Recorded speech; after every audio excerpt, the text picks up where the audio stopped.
I want to talk about safety play and just some of the subtle shot choice differences you can make to give yourself more opportunities to win frames of pool. In this situation here, 6 yellows, 6 reds, I'm on yellows. These 2 yellows at the top of the table don't go, 4 yellows at the bottom do, as do all the reds. And the black's not a problem. So if I don't play a good safety shot here, then I would expect my opponent to have an opportunity to win the frame.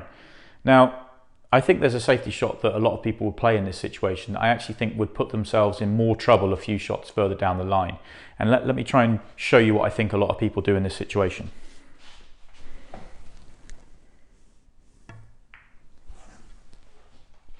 So, a fairly simple shot. I've got the snooker. You might think that's a good shot, well done.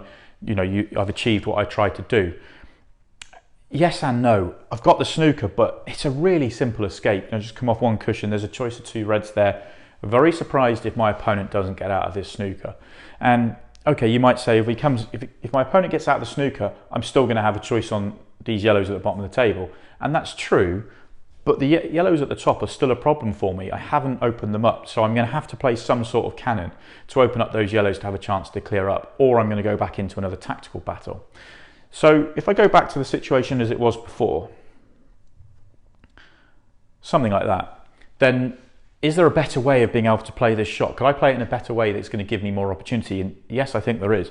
Let me show you.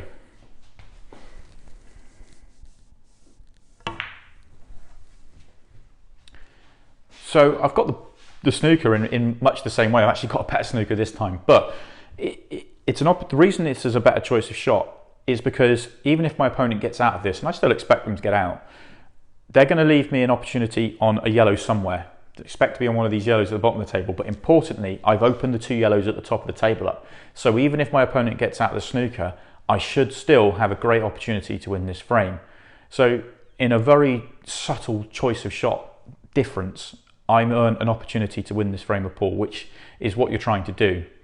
So I think it's really important to try and think about shots rather than just trying to get your opponent in a snooker. That's job number 1. You're also trying to develop your balls. You're trying to make sure that next time you come to the table, you're going to have an opportunity to win that frame. So it's only a slight difference, but it is a massive difference in terms of the number of opportunities you're going to get, and therefore a massive difference in the number of frames you're going to win.